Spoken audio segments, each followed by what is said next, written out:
Muy buenos días, Panamá. Hoy es miércoles 30 de noviembre. Usted nos ve por Next Canal 21, nos escucha por KW Continente. Bueno, empezamos con el caso New Business y esta acusación contra el expresidente Martinelli. Vamos a tener a Luis Eduardo Camacho con nosotros hoy. Un caso armado por el hermano de Zuleika Moore, pues que agarró a este grupo. ¿Y hasta qué punto hay coacción, hay prevaricato, pues bien, dentro de este caso? Un día en el que ya hay clasificados a la siguiente ronda en el Mundial de Qatar, ya pues por CONCACAF, Estados Unidos, da la sorpresa, y junto a Inglaterra son los clasificados en el grupo B. En el grupo A estaba todo dicho, pues Países Bajos iba a ser líder de grupo. Y lástima, porque Ecuador realmente es una digna y gran presentación. Bueno, pero así es el fútbol. Senegal es el que acompañará a Países Bajos. Un día también en el que hasta 60 años le puede caer a uno de los ya declarado culpable de ese asalto al 6 de enero. Pues, y esto en Estados Unidos apenas comienza. La canciller Anaína Tehuaney y el ministro de Comercio salieron ayer a Washington. Hay varios temas en agenda. Vamos a ver qué se traen, qué es lo que va a traer ambos ministros de esta visita. Recuerden, hoy es el sepelio de don Meco Fábrega, 10 de la mañana en la capilla del Colegio Javier. 5, 9, 2 y 3, las decenas sugeridas por KW Continente. Don José. Buenos días, Fernando. Buenos días. Buenos días a toda nuestra audiencia que nos sigue en KW Continente Radio y en Canal 21 Next TV. Fernando, el último mes del mes de la patria. El último día del mes de la patria. 30 de noviembre. Mañana arranca el mes de diciembre, lleno de a las madres, navidades y el preludio del año 23. Estamos cerca de culminar un año con las noticias a montones. Fíjese, quiero comenzar el noticiero, Fernando, con una noticia.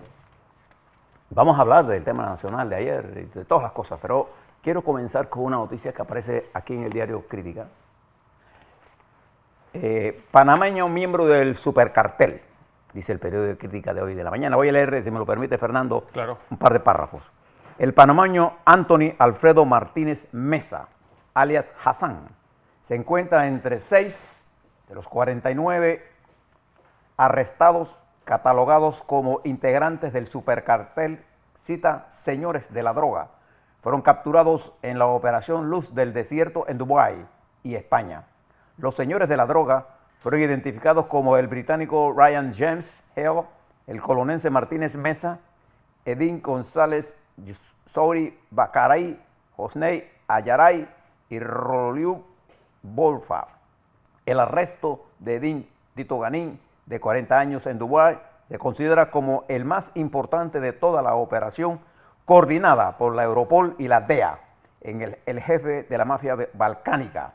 Martínez Mesa, de acuerdo a las investigaciones, sería el responsable de surtir al supercartel de la cocaína, responsable de 1/3 del mercado total de la droga en Europa. La coca se enviaba contaminando contenedores en el puerto de Manzanillo. El panameño arrestado en Dubái laboró en algún momento en el departamento de tráfico de uno de los puertos de Panamá y por lo tanto conocía la logística. Otro elemento clave es el irlandés Daniel Keenan, quien no ha sido arrestado y quien se asoció con el panameño Martínez Mesa para enviar la cocaína a España. La Guardia Civil de España tiene grabaciones que concluyen que el británico Ryan James Hill, vinculada al clan irlandés y Hassan, podrían haber introducido a España en los últimos años 10 toneladas de cocaína. Esta noticia de impacto mundial, porque abarca la investigación y cooperación de investigaciones hechas por los Estados Unidos, Gran Bretaña, Francia, España, Dubái, Bulgaria, entre otros países, y Panamá, es un golpe duro al crimen organizado internacionalmente. Es la noticia que le está dando vuelta al mundo, Al mundo. en este momento. Una de las noticias más contundentes en la lucha contra el tráfico de drogas. Téngala allí y veremos. Hoy la policía está haciendo operativos de capturas no relacionadas con esta, sino con otras operaciones que se están montando en Panamá. Bien. Tome esta noticia, léala, la tomé y la leí de la parte de la página De la primera plana. de la primera plana del periódico La Crítica, de mayor circulación en este país. Algunas cosas que además de esto están ocurriendo. Le voy a contar una de las cosas más que poca atención le hemos prestado. Siempre les recuerdo a ustedes que lo que está pasando en el Indo-Pacífico es una cosa de importancia vital para nosotros. Porque el Pacífico, Fernando, es uno de los océanos que nosotros conectamos con el Atlántico en este continente. Y lo que pasa en el Pacífico es de interés. Fíjense, ayer China y Rusia, China manda dos aviones de bombarderos,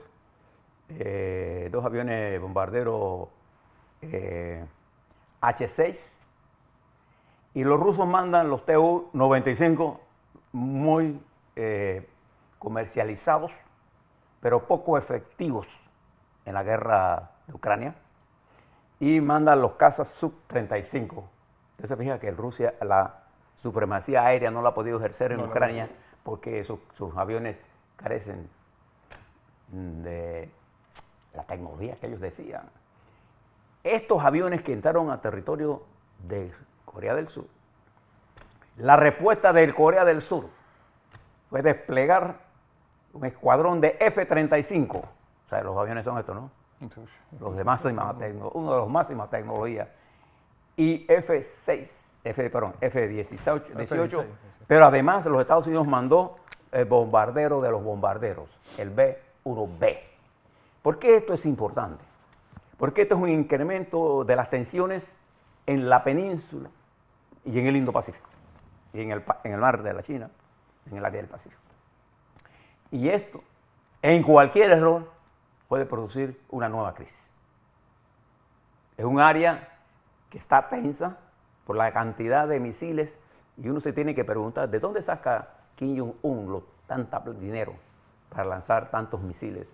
Bueno, que algunos son de tecnología muy baja, otros tendrán... ¿Quién está suministrando ese dinero? La famosa oficina 733, es decir, una oficina que solamente se dedica a cosas ilegales. Ellos a robar. Falsifican dinero, trafican con drogas, trafican con armas, hacen todo lo ilegal y ahí está. Y esta respuesta pone un nuevo elemento de tensión. Por eso es tan importante la conversación que el presidente de los Estados Unidos, Joe Biden, y el presidente de China, Xi Jinping, tuvieron en Indonesia. En Indonesia. Porque bajó las tensiones, que incluso ayer la bolsa de valores de Hong Kong, por ejemplo, tuvo un crecimiento de 5.6%, casi más de 1.000 puntos, por la bajada de tensión, pero estos incrementos de tensión inmediatamente hacen retroceder todo. No se puede pensar que tenemos la paz a media. Ninguna mujer puede estar ligeramente encinta, está o no está y se acabó.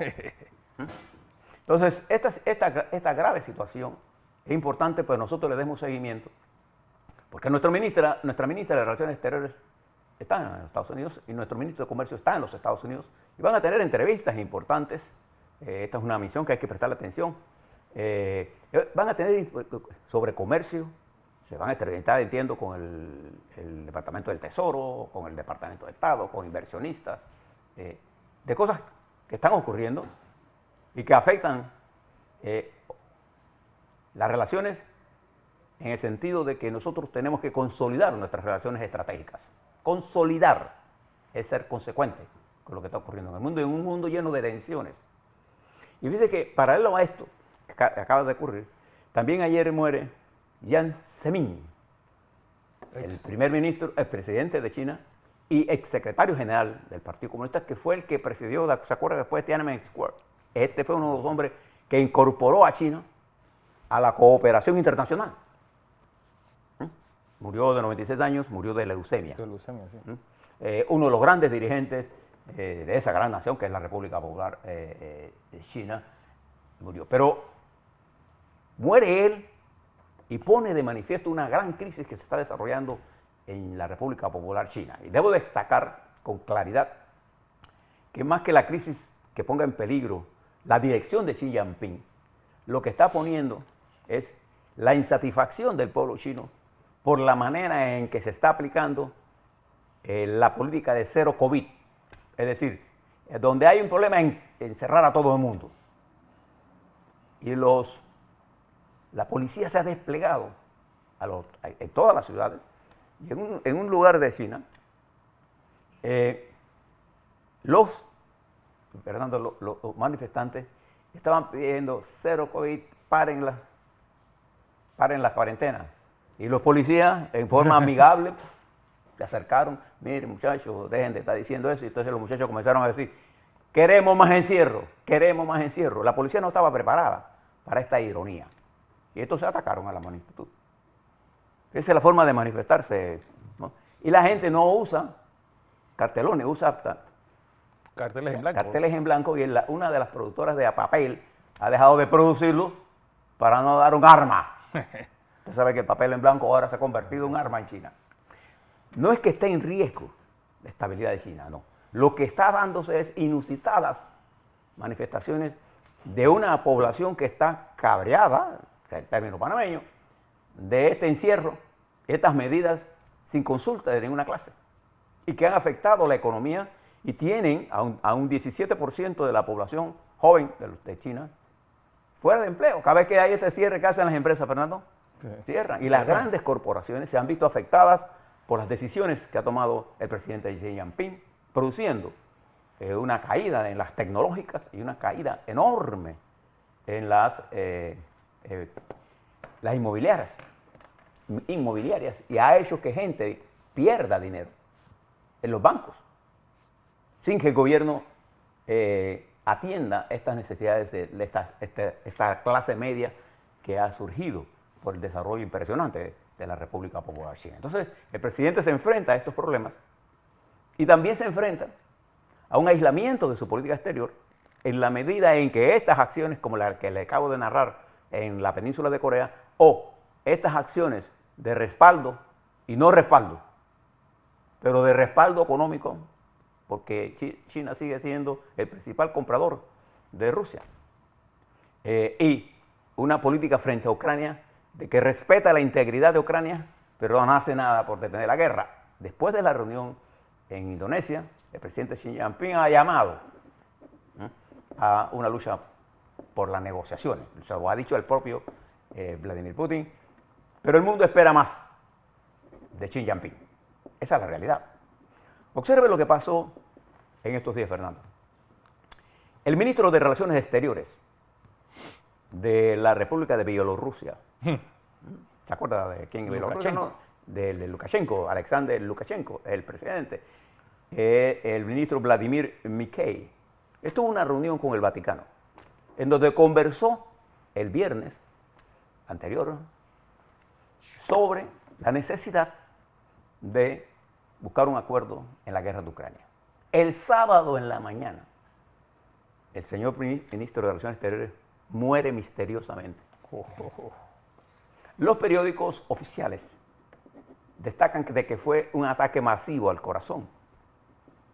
La prensa en Bielorrusia, de otros niveles, publica de que él fue envenenado por una nueva sustancia que ha desarrollado la nueva KGB, la FSB, y que Lukashenko, frente a esto, se encuentra asustado. Bueno, todos conocemos lo que está pasando en Rusia, oligarcas que se ahorcan, familias que desaparecen, políticos que han matado a los rusos en otros países y en sus propios países. Ese es un estilo de la KGB. Pero digo, no mataron a Trotsky a 7.000 kilómetros de distancia. Así que esos tipos son capaces de cualquier cosa. Le cuento esto porque esto que está pasando en Bielorrusia, mire lo que está pasando en Ucrania. El alcalde de Kiev, el de allá, no el de aquí, dice que Rusia no le va a robar la Navidad e insta a los ciudadanos de la ciudad a poner su árbol de Navidad. Yo no sé si usted conoce en Ucrania sus tradiciones. El árbol de Navidad es una de esas tradiciones importantes. Bueno, y ahora hay una campaña por poner el árbol de Navidad en medio de la guerra, en medio de una campaña no aérea de aviones, sino de misiles desde puntos desde la República, desde la Federación Rusa y desde los barcos estacionados en el Mar Negro para destruir la infraestructura eléctrica. Pero hay una gran capacidad de la empresa eléctrica de reconstruir líneas y un gran apoyo de Europa que está mandando plantas. Y entre los ataques, la destrucción, el jueves, por ejemplo, el pasado, se había recuperado casi todo Kiev, volvieron a apagarlo. Hoy amaneció Kiev con más energía, con más gente con servicio eléctrico, en medio de la guerra. Una guerra que terrestremente ha demostrado la incapacidad y la salvajidad de Vladimir Putin y su estructura militar, que está aplicando en Ucrania lo que aplicó en Alepo, en Siria. Destrucción, miedo, horrores. No le importa. A ellos no le importa Ucrania. Y Putin pasa una ley para aplicarla en las 4 regiones de Ucrania que él cree que se ha anexado. Y que son, por ejemplo, que no domina, que ahí se va a aplicar la ley de los tribunales. ¿Y qué dice esto? Que todos los que están en guerra los van a fusilar. Miren lo que está pasando. Ahora nos movemos un poquito hacia nuestra América. Observen la crisis de Perú. En Perú, la situación se complica por el acoso permanente al gobierno de Castillo, que se une a la incapacidad de Castillo de manejar el gobierno. Sí. Un gobierno sin perspectiva, un gobierno sin programa y llamados a una tercera operación de declarar vacancia a la presidencia de Castillo. Y esto introduce un nuevo elemento. La nueva primera ministra, Betsy Chávez, si no es ratificada por el Senado, el presidente tiene la potestad de cerrar el Senado. Y un sector militar impulsa la intromisión de las Fuerzas Armadas en la política, corriendo el riesgo Perú de perder la estabilidad política total. Y los militares hablan de que ellos van a garantizar la seguridad. ¿Qué garantizar de qué seguridad? Eso no es problema de ellos. Ellos van a garantizar la seguridad contra ellos mismos. Eso no es problema de ellos. Entonces, esto da una crisis generalizada que nos debe preocupar a nosotros. Igual que nos debe preocupar la situación por la que atraviesa la región suramericana en su conjunto, con la salvedad probablemente de Uruguay, pero la gravedad de la situación de Perú se traduce en Colombia, en Venezuela, en Brasil el real se ha depreciado con la victoria de Lula. En Argentina, la señora vicepresidenta considera, Cristina, que va a ser condenada. La crisis general lleva a Argentina a tener una inflación de 100%, probablemente a fin de año. Chile, que ayer logró Boris un acuerdo con los camioneros, estaba a punto de no tener suministros. Entonces, en esa crisis general, más la crisis centroamericana, que se envuelve en todo este problemas migratorios, problemas de droga, problemas serios, se requieren reformas. Y hay un pueblo cansado en la región. Y los pronósticos de crecimiento son muy malos para la región, salvo Panamá y República Dominicana. Termino por decirles que ayer en la Bolsa de Valores, por ejemplo, el WTI, el West Texas International, se sitúa en 78.2 el barril. por debajo de $80, Por debajo de $80. aunque subió un poquito, y el Brent en 83. El petróleo ruso ha caído a 51. ¿Por qué? Por no tener mercado lo tiene que vender en algún punto y lo está vendiendo a baratillo mientras quiere que la OPEP, Putin, baje la producción para subir los precios él. ¿Por qué? Porque Rusia es un monoexportador de energía. La cleptocracia rusa vive de la exportación de petróleo y gas. Y los grandes negocios están en esa y en la industria armamentista, que atraviesa la crisis general de que ellos no producen los chips, los repuestos. Además, no hay repuestos ni para la aviación civil. Y esta situación general se da en medio de un alivio en los Estados Unidos del índice de precios al consumidor, que está expresado por las medidas que tomó el Banco de la Reserva Federal, pero también por un temor general a la recesión.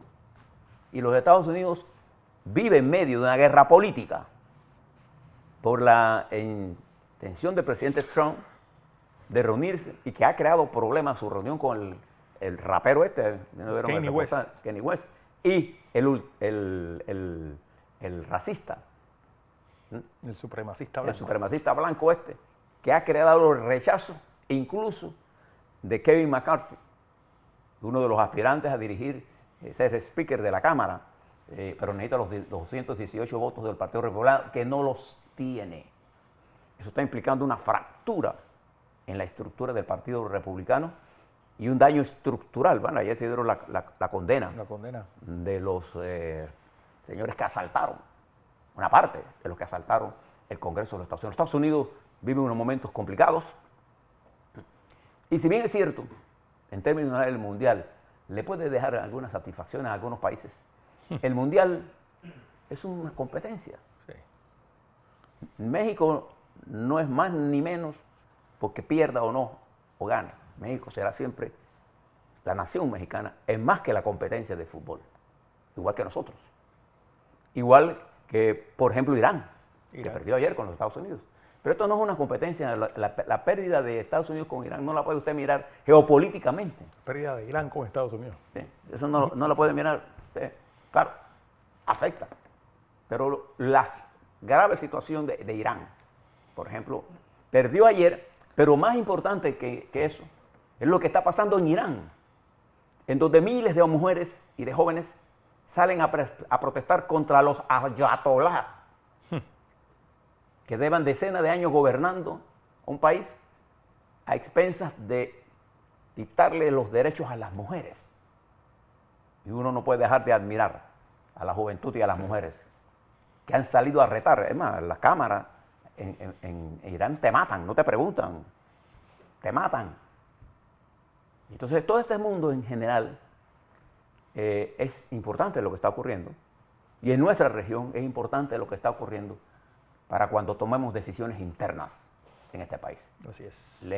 Vamos a comentar a la vuelta lo que está pasando, lo que pasó ayer, en las 2 horas de una audiencia preliminar, en la que la jueza, después de terminada la audiencia, entonces se tomará el tiempo necesario para ver si, de acuerdo a lo que ha ocurrido allí, llama a juicio al presidente Ricardo Martínez. Ahora le hablo un poco de la apreciación que vimos de esta audiencia. Ya los partidos comienzan a definir agendas. El Partido Revolucionario Democrático ya puso su primaria para el 11 de junio, el Partido Panameñista para el 17 de julio. 16 de julio, perdón. Y ya los partidos comienzan, en Cambio Democrático hay una pugna que se debe definir en el Tribunal Electoral y que debe garantizar. Ahora le vamos a hablar sobre esto y la coyuntura económica y política de la nación panameña. Así es.